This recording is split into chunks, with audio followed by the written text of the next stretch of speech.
इयत्ता 12वी विषय भूगोल प्रकरण क्रमांक 3 मानवी वस्ती आणि भूमी उपयोजन या प्रकरणाचा स्वाध्याय। प्रश्न क्रमांक 1 अचूक सहसंबंध ओळखा। ए विधान, आर कारण। तर यामध्ये एक आहे ए वस्तींचे विविध प्रकार असतात। आर विविध प्राकृतिक घटकांचा वस्तीच्या विकासावर परिणाम होतो।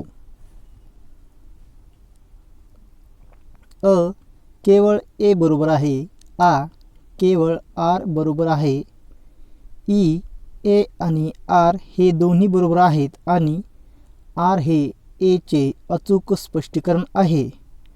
ई ए आणि आर हे दोन्ही बरोबर आहेत, परंतु आर हे ए चे अचूक स्पष्टीकरण नाही। तर उत्तर आहे ई ए आणि आर दोन्ही बरोबर आहेत आणि आर हे ए चे अचूक स्पष्टीकरण आहे। 2 ए नगरे वाढतात त्याबरोबर त्यांची कार्येही वाढतात।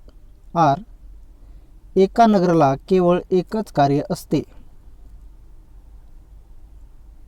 तर पर्याय आहेत अ केवळ ए बरोबर आहे।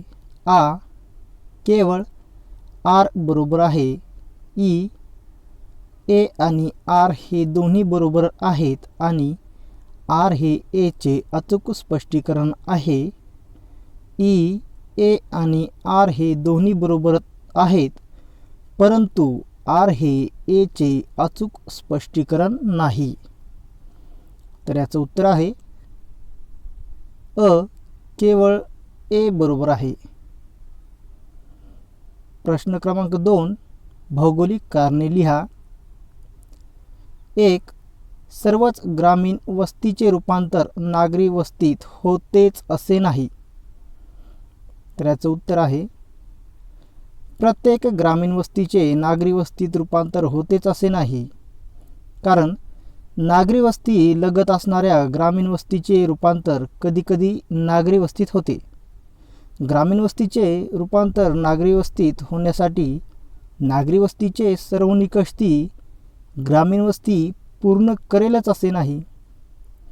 त्या ग्रामीण वस्तीची लोकसंख्या व लोकसंख्या घनता जास्त नसेल, तेथील बहुसंख्य लोकसंख्या ही अजूनही प्राथमिक आर्थिक क्रियाच करत असेल, तेथील एकूणच आर्थिक सामाजिक परिस्थितीत फारसा बदल झाला नसेल, तर ती वस्ती ग्रामीणच राहते, तिचे नागरी वस्तीत रूपांतर होत नाही।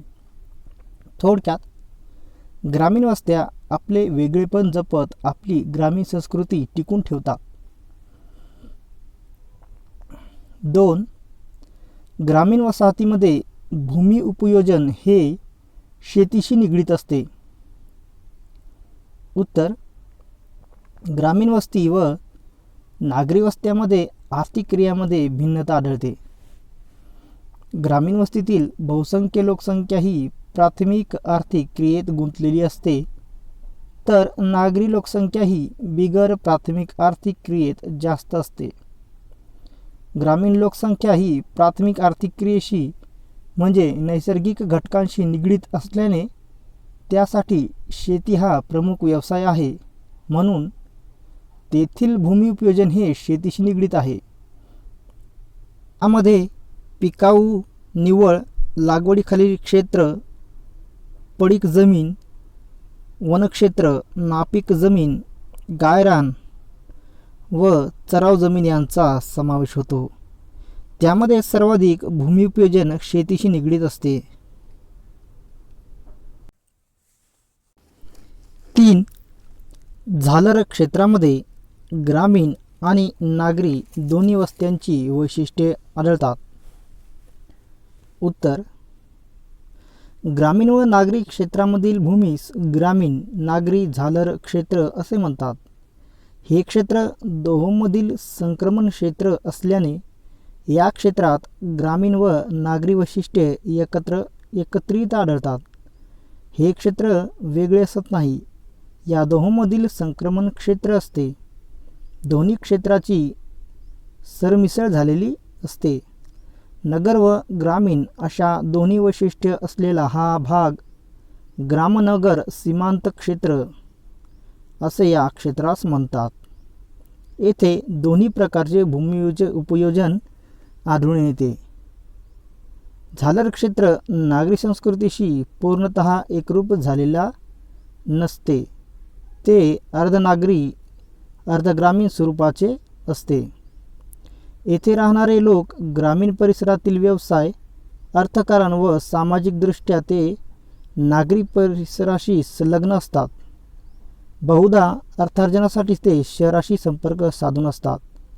या सर्व कारणामुळे झालर क्षेत्रात ग्रामीण आणि नागरी दोन्ही वस्त्यांची वैशिष्ट्ये आढळतात. 4. नगराची वाढ ही भूमी उपयोजनाशी निगडीत आहे. तर याचं उत्तर असे देता येईल. नागरी भागाचा जसा विकास होत जातो तसा त्याचा विस्तारही होतो. नगरात अनेक प्रकारची कार्ये चालतात. वाढत्या विस्तारामुळे उपलब्ध भूमी कमी पडते व सभोवतालच्या परिसरात विस्तार होत जातो. नगरामध्ये निवासी क्षेत्र, उद्योग क्षेत्र, वाहतूक, मनोरंजन केंद्रे, शैक्षणिक संकुले, उद्याने आदीसाठी मोठ्या जमिनीची आवश्यकता असते. नगरात ही भूमी अपुरी पडल्यास सभोवतालच्या ग्रामीण भागात त्याचा विस्तार होत जातो. कालांतराने ग्रामीण भागातील कृषी भूमी उपयोजनाचे परिवर्तन बिगर कृषी भूमी उपयोजनात होते. प्रारंभी स्वतंत्र ग्रामीण बाज असणारी वस्ती नंतर झालर क्षेत्र, उपनगर व शेवटी त्या नगराचाच भाग बनते. येथे नगराची वाढ होताना त्याचा भूमी उपयोजन बदलते. ते उपयोजन वाढीशी निगडीत आहे. प्रश्न क्रमांक 3 टिपा लिहा. 1. ग्रामीण व नागरी वस्त्यामधील आंतरक्रिया. तर याचं उत्तर आहे ग्रामीण व नागरी वस्त्यामध्ये आंतरक्रिया चालताना दिसतात. दोन्ही वस्त्या अनेक गोष्टीसाठी एकमेकांवर अवलंबून असतात. ग्रामीण भागातून दररोज अन्नधान्य, दूध, भाजीपाला, फळे, फुले, अंडी, मांस शहराला पुरविले जाते. तर कापड, किराणा माल, वर्तमानपत्रे, तयार वस्तू, आरोग्य सुविधा, प्रशासकीय कामकाज यासाठी नागरी वस्तीवर अवलंबून राहावे लागते. ग्रामीण भागात मोठ्या प्रमाणात प्राथमिक आर्थिक क्रिया चालतात, तर नागरी भागात द्वितीयक, तृतीयक आर्थिक क्रियेचे प्रमाण जास्त असते. नागरी भागात जे उद्योग व्यवसाय चालतात त्याला लागणारा कच्चा माल हा ग्रामीण भागातून प्राथमिक आर्थिक क्रियेतून मिळतो. तयार पक्का माल ग्रामीण वस्तींना नागरी वस्तीतून मिळतो. ग्रामीण भागातून अनेक लोक नोकरी, व्यवसाय यासाठी दररोज शहरात जातात.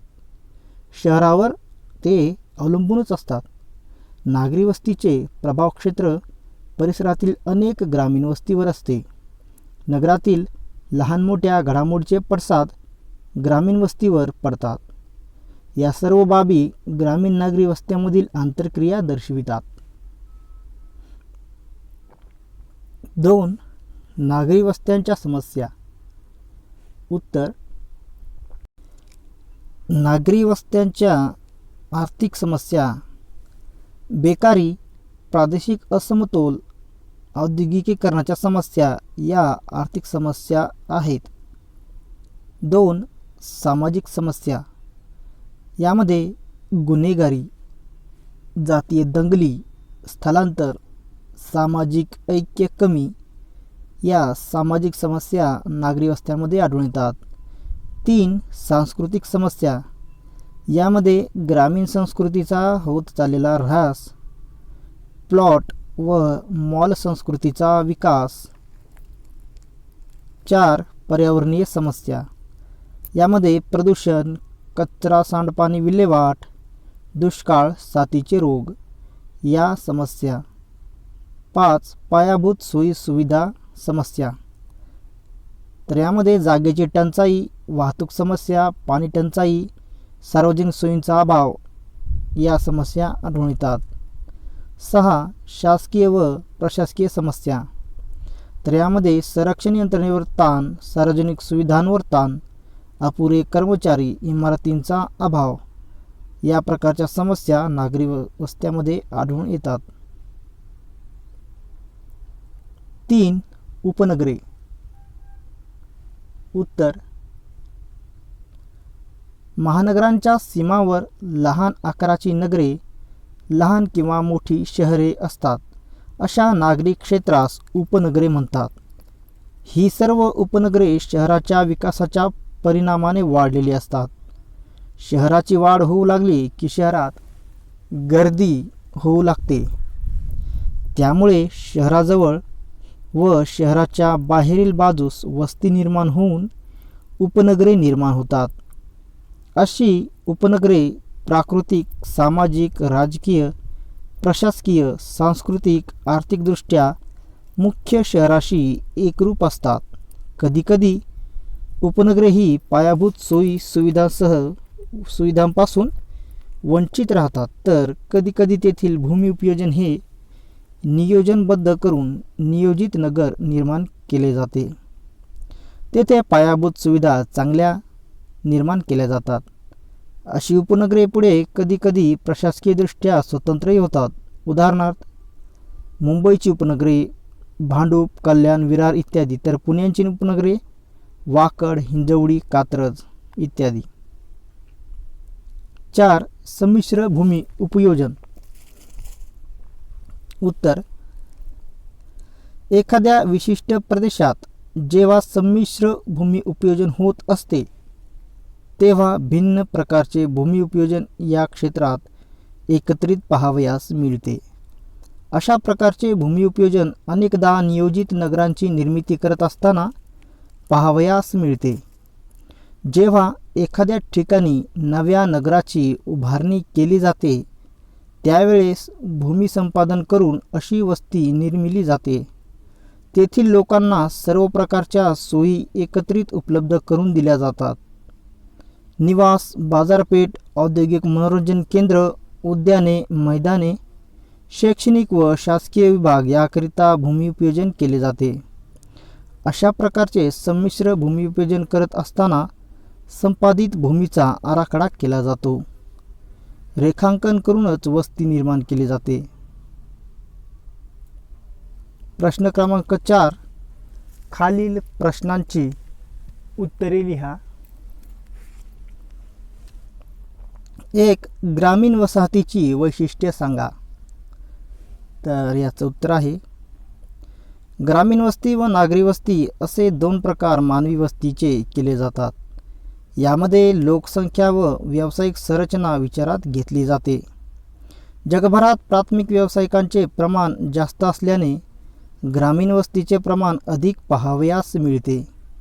भारतातील ग्रामीण वस्तीची संख्या जास्त असल्याने भारतास ग्रामीण वस्तीचा देश असे म्हटले जाते. प्रत्येक भागातील ग्रामीण वस्तीचा आकार, रचना व स्वरूप इत्यादी गोष्टीवर भौगोलिक घटकांचा परिणाम जाणवतो. त्यामुळे त्यामध्ये भिन्नता आहे. आपणास खालील मुद्द्यांच्या आधारे ग्रामीण वसाहतीची वैशिष्ट्ये अभ्यासता येतील. तर यामध्ये 1. वस्तीचा आकार. नागरी वस्तीच्या तुलनेत ग्रामीण वसाहतींचा आकार हा लहान असतो. 2. लोकसंख्या. नागरी भागाच्या तुलनेत ग्रामीण वस्तीची लोकसंख्या कमी व लोकसंख्या घनता सुद्धा कमी आढळते. 3. घरांचे छत. प्रत्येक विभागातील घरांची रचना भिन्न असते. त्या ठिकाणच्या प्राकृतिक घटकांचा प्रभाव त्यावर झालेला जाणवतो. उदाहरणार्थ कोकणात उतरत्या छपराची घरे असतात. पठारावरील घरे सपाट छताची असतात. 4. प्राथमिक आर्थिक क्रिया जास्त. बहुतेक ग्रामीण वसाहतीतील लोक मुख्यत्वे प्राथमिक आर्थिक क्रियेत जास्त असतात. उदाहरणार्थ शेती, लाकूडतोड, खाणकाम, शिकार, वनसंकलन, मासेमारी इत्यादी. 5. कृषी आधारित अर्थव्यवस्था. ग्रामीण भागातील लोकांचा मुख्य व्यवसाय शेती व शेतीशी निगडीत असतो. त्यामुळे तेथील अर्थकारणावर शेती व्यवसायाचा प्रभाव जाणवतो. 6. बांधकाम साहित्य. ग्रामीण भागातील घरांसाठी स्थानिक भागातून उपलब्ध साहित्याचा वापर केला जातो. उदाहरणार्थ दगड, माती, लाकूड, नारळाच्या झावळ्या इत्यादी. अलीकडे लोकांची आर्थिक स्थिती सुधारलेली आहे, तेथे आधुनिक साहित्याचा वापर बांधकाम साहित्यात वाढत आहे. 7. शेतावर घरे. ग्रामीण वसाहतीतील लोकांचा मुख्य व्यवसाय शेती असल्याने शेतावर लक्ष ठेवणे, काम करण्यास सोयीस्कर जावे यासाठी शेतावरच घरे करून राहण्याची प्रवृत्ती वाढत चाललेली आहे. 8. घरांची रचना. आकार यामध्ये नियोजनाचा अभाव असतो. जेथे जागेची उपलब्धता अधिक आहे तेथे घराघरामधील अंतर जास्त, तर विरळ व विकेंद्रित वस्ती प्रकार आढळतो. घरे ऐशपैश शेतीला अनुसरून असतात. 2. वस्त्यांचा आकृतिबंध निर्माण होण्यासाठी कोणकोणते घटक कारणीभूत ठरतात ते सोदाहरण स्पष्ट करा. तर याचं उत्तर आहे, मानवाने आपल्या निवाऱ्याकरिता केलेली घरांच्या समूहाची मांडणी यालाच वस्ती अथवा मानवी वसाहत असे म्हणतात. निवारा, संरक्षण, सामाजिक गरज यातून एकत्र येऊन लोक घरे बांधून राहू लागली. मानवाने त्याच्या भोवतालच्या भौगोलिक परिस्थितीशी एकरूप होण्याची पहिली अवस्था म्हणजेच मानवी वसाहतीची स्थापना होय. वस्त्यामध्ये भिन्नता आढळून येते. असा आकृतिबंध निर्माण होण्यासाठी पुढील घटक कारणीभूत ठरले आहेत. तर यामध्ये आहे 1. प्राकृतिक घटक. वस्त्यांच्या विविध प्रकारावर प्राकृतिक घटकांचा प्रभाव दिसतो. यामध्ये भूरचना, मृदा, जंगले, जलप्रवाह, शेते यांचा वस्त्यांच्या आकृतिबंधावर परिणाम जाणवतो. उदाहरणार्थ नदी संगमावर त्रिकोणाकृती तलाव, जलाशये यांच्या सभोवताली वर्तुळाकार डोंगर भागात विखुरित वस्त्या तयार होतात. 2. सामाजिक घटक. समाजातील चालीरीती, रूढी, परंपरा, इच्छा यांचा वस्त्यांच्या आकृतिबंधावर परिणाम होतो. 3. धार्मिक घटक. पहिली मानवी वस्ती ही धार्मिक कारणातूनच निर्माण झाली असावी असे मानले जाते. समाधी, देवस्थाने याभोवताली श्रद्धेपोटी केंद्रित वस्त्या निर्माण झाल्या आहेत. 4. संरक्षण. पूर्वी जंगल क्षेत्र जास्त असल्यामुळे सरपटणारे प्राणी, हिंस्त्र प्राणी तसेच टोळीयुद्ध मोठ्या प्रमाणात होत असे. त्यामुळे संरक्षणाच्या मानसिकतेतून उंचावर टेकडी, बेट, भूशीर घडी, किल्ले यामध्ये केंद्रित वस्त्या निर्माण होत असे. 5. ऐतिहासिक घटक. प्राचीन काळात गडी, लष्करे, छावण्या, राजवाडे, किल्ले या घटकांचा प्रभाव वस्तीच्या आकृतिबंधावर पडत असे. मुख्य लोकांची म्हणजे राजे, सरदार, सावकार, पाटील अशा श्रीमंताची वस्ती संरक्षणाच्या दृष्टीने मध्यभागी व त्या सभोवताली केंद्रोत्सारी वस्त्या पाहावयास मिळत असे. 6. प्रशासकीय घटक. यामध्ये प्रशासकीय धोरण, राजकीय परिस्थिती या घटकांचा वस्त्यांच्या आकृतिबंधावर परिणाम होतो. प्रश्न क्रमांक 5. फरक स्पष्ट करा. 1. भूमी उपयोजन आणि भूमी आच्छादन यामध्ये फरक स्पष्ट करायचा आहे. तर याचं उत्तर आहे, भूमी उपयोजनमध्ये मानवाने भूमीचा वापर कोणत्या कामासाठी केला आहे त्यास भूमी उपयोजन असे म्हणतात. उदाहरणार्थ शेती, उद्योग, व्यापार, वाहतूक, निवास, मनोरंजन इत्यादी. भूमीवर आढळणारे प्राकृतिक नैसर्गिक घटक म्हणजे भूमी आच्छादन होय. उदाहरणार्थ वने, पाणी, बर्फ, खडक, वाळू इत्यादी. भूमी उपयोजन हे भूमीच्या गुणधर्माशी निगडीत असते, तर भूमी आच्छादन हे प्राकृतिक घटकाशी निगडीत असते. 2. ओसाड आणि बिगर शेती भूमी यामध्ये फरक स्पष्ट करायचा आहे. तर ओसाड भूमी यामध्ये उंच सकल डोंगराळ भूमी, ओसाळ वाळवंट, घळीयुक्त भूमी यांचा समावेश ओसाड किंवा अनुत्पादक वर्गात होतो.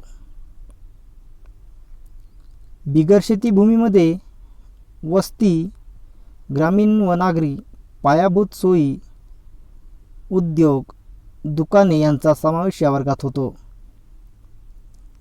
ही भूमी कृषी व्यवसायाखाली कोणत्याही प्रकारचे तंत्र वापरून आणता येत नाही. तर बिगर शेती भूमी ही द्वितीयक व तृतीयक व्यवसायात होणाऱ्या वृद्धीनुसार यामध्ये वाढ होते. रासायनिक खते, कीटकनाशक व जंतुनाशक यांचा अतिवापर होतो. अतिरिक्त जलसिंचन, मृदा धूप, सतत उत्पादने, चुकीची पीक पद्धती, एकंदरीत चुकीच्या शेतीमुळे ओसाड भूमी बनते. वाढत्या नागरिकरणामुळे शहरातील व लगतची भूमी बिगर शेती होते. निवास, वाहतूक मार्ग, शिक्षण संकुले, उद्याने, क्रीडांगणे, औद्योगिक क्षेत्र यामुळे बिगर शेती भूमी उपयोजन वाढते. ओसाड भूमीतील वाढ कृषी क्षेत्राचे अपयश असते. तर बिगर शेती भूमीतील वाढ हे बिगर शेती व्यवसायातील यश असते. 3. केंद्रोत्सारी वस्ती व वर्तुळाकार वस्ती यामध्ये फरक स्पष्ट करायचा आहे. तर याचं उत्तर आहे केंद्रोत्सारी वस्तीमध्ये एखाद्या केंद्राच्या भोवती या वस्त्यांचा विकास होतो. तर एखाद्या सरोवराच्या किंवा तळ्याच्या आजूबाजूला वर्तुळाकार वस्त्याचा आकार घेतात. हा केंद्रबिंदू वस्त्यांच्या विकासातील महत्त्वपूर्ण भाग असतो. पाण्याच्या उपलब्धतेमुळे घरे जवळजवळ असतात. हे केंद्र धार्मिक ठिकाण, प्राचीन वस्तू, इतिहासकालीन गडी, वाडा, राजवाडा, वाहतुकीचे केंद्र यापैकी असू शकते. त्याभोवती वस्त्यांची निर्मिती होते. या प्रकारच्या वस्त्या जलाशय, सरोवरे या भोवताली पाण्यासाठी किंवा संरक्षण व अन्य सोयीच्या दृष्टीने घरे बांधलेली असतात. चीन मध्ये यांगत्से नदी खोरे, भारतात उत्तर भागात मैदानी प्रदेशात या वस्त्या आढळतात. तर वर्तुळाकार वस्त्या या आफ्रिकेतील मसाई जमातीचे लोक पशुपालन करताना आपल्या प्राण्यांचे संरक्षण व्हावे म्हणून. तर बुलढाणा जिल्ह्यात लोणार सरोवरा सभोवताली अशा वस्त्या आढळतात. 4. केंद्रित आणि विखुरलेली वस्ती यामध्ये फरक स्पष्ट करायचा आहे. तर याचं उत्तर आहे केंद्रित वस्ती व विखुरलेली वस्ती. केंद्रित वस्तीत घरे जवळजवळ असतात व घरांची संख्याही जास्त असते. तर विखुरलेल्या वस्तीमध्ये घरे दूरदूर आणि संख्येने कमी असतात. या प्रकारची वस्ती कृषीयोग्य जमीन, अनुकूल हवामान, जलाशये, खनिजांचे उत्खनन अशा अनुकूल ठिकाणी आढळते. तर विखुरलेली वस्ती या प्रकारच्या वस्ती उंच सकल प्रदेश, घनदाट जंगल, वाळवंट, गवताळ प्रदेश तसेच विस्तृत कृषी क्षेत्र असलेल्या ठिकाणी आढळते. केंद्रित वस्ती संरक्षणाच्या दृष्टीने चांगली असते. घरे एकमेकांना लागून असल्याने संकटवेळी मदतीला धावून जातात. तर विखुरलेली वस्त्या असल्याने घरे एकाकी संरक्षणाच्या दृष्टीने ही वस्ती फारशी चांगली नसते. केंद्रित वस्त्या दाटीने हवा यामध्ये दाटीने घरे असतात, त्यामुळे हवा खेळती नसते. सूर्यप्रकाशाचा अभाव आढळून येतो आणि या वस्त्यामध्ये प्रदूषण जास्त असते. तर विखुरलेल्या वस्त्या या नैसर्गिक पर्यावरणाच्या अगदी जवळ असल्याने प्रदूषण मुक्त असतात. केंद्रित वस्तीमध्ये उदाहरणार्थ उत्तर भारतीय मैदानी प्रदेशात हा वस्ती प्रकार दिसून येतो. तर विखुरलेल्या वस्त्या या ईशान्य भारत, काश्मीर, राजस्थानात या वस्त्या दिसून येतात.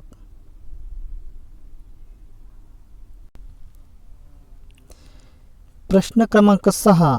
सुबक आकृत्या काढून त्यांना नावे द्या. तर यामध्ये एक आहे रेषीय वस्ती. तर या वस्तीची आकृती आपल्याला अशी काढता येईल आणि याप्रमाणे नावे देता येतील. 2. केंद्रोत्सारी वस्ती. तर या पद्धतीने आकृती काढून त्यांना रस्ता, नदी, केंद्र अशी नावे देऊन ही वस्ती काढता येईल. 3. केंद्रित वस्ती. तर या पद्धतीने केंद्रित वस्तीची आकृती काढू शकता. 4. विखुरलेली वस्ती. तर विखुरलेली वस्तीची जी आकृती आहे ती आपल्याला याप्रमाणे काढता येईल आणि असे नाव देता येतील.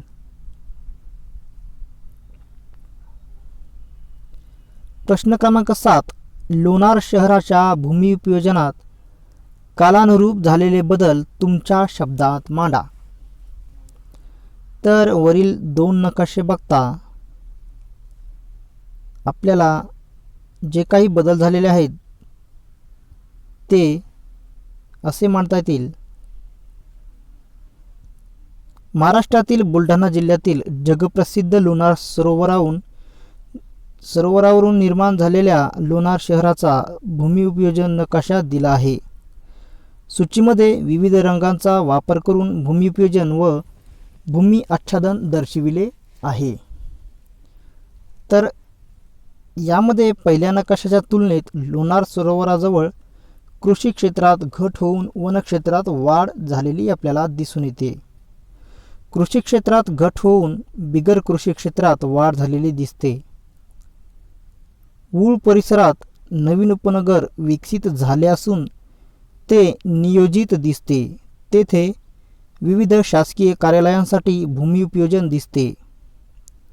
विरळ निवासी क्षेत्राचे दाट निवासी क्षेत्रात रूपांतर झालेले आपल्याला आढळून येते. वाढत्या नागरिकरणामुळे सरोवर परिसरात कचऱ्याच्या प्रमाणात वाढ व जलसंस्थेस धोका निर्माण झालेला आढळून येतो.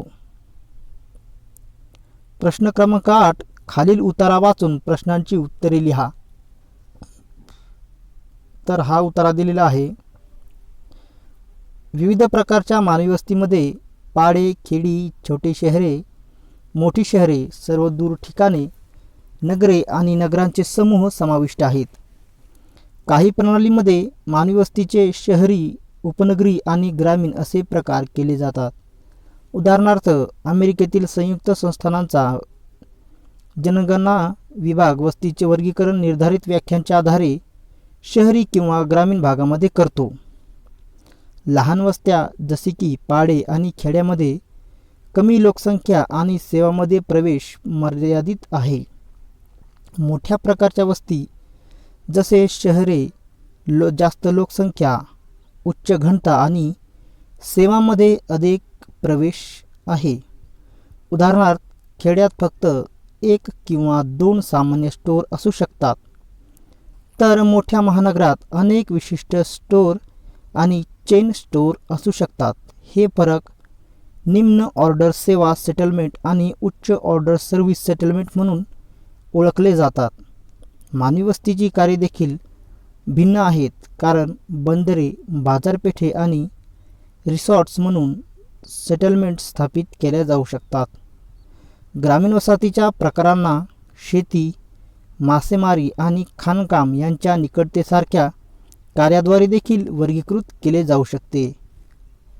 एका आर्थिक क्रियाकलापावर लक्ष केंद्रित केलेल्या सेटलमेंट्स एकल कार्यशील सेटलमेंट्स म्हणतात. मानवी वस्ती कायम किंवा तात्पुरती असू शकते. उदाहरणार्थ निर्वासित छावणी ही तात्पुरती वस्ती असते, तर शहर कायमस्वरूपी वस्ती असते.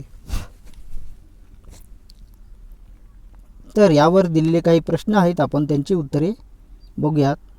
प्रश्न क्रमांक 1. दिलेल्या उत्तरात कोणकोणत्या मानवी वस्तींचा उल्लेख केलेला आहे? तर आपण उत्तरा वाचला तर आपल्या लक्षात आले की यामध्ये पाडे, खेडी, छोटी शहरे, मोठी शहरे, सर्वदूर ठिकाणे, नगरे, नगरसमूह, उपनगरे इत्यादी मानवी वस्तीचा उल्लेख यामध्ये केलेला आढळून आला. प्रश्न क्रमांक 2. शहरी आणि ग्रामीण भागाचे वर्गीकरण कशाच्या आधारे केले आहे? तर याचं उत्तर आहे शहरी आणि ग्रामीण भागाचे वर्गीकरण लोकसंख्या, तेथे चालणाऱ्या आर्थिक क्रिया किंवा सेवांच्या आधारे केले आहे. 3. ग्रामीण वस्तीत कोणती कार्ये केली जातात? याचं उत्तर आहे ग्रामीण वस्तीत शेती, मासेमारी आणि खाणकाम ही कार्ये केली चालतात. 4. निम्न क्रम सेवा आणि उच्च क्रम सेवा वस्तीतील फरक सांगा. तर याचं उत्तर आहे खेड्यात 1 किंवा 2 सामान्य स्टोअर असतात, तर महानगरात अनेक विशिष्ट स्टोअर आणि चेन स्टोअर असू शकतात. निम्न क्रम सेवा ग्रामीण भागात तर उच्च क्रम सेवा शहरी भागात आढळतात. येथे शेती, मासेमारी, खाणकाम तर तेथे बंदरे, बाजारपेठा, रिसॉर्ट्स म्हणून ही वसाहती स्थापन होऊ शकतात. आर्थिक क्रिया भिन्न भिन्न असतात.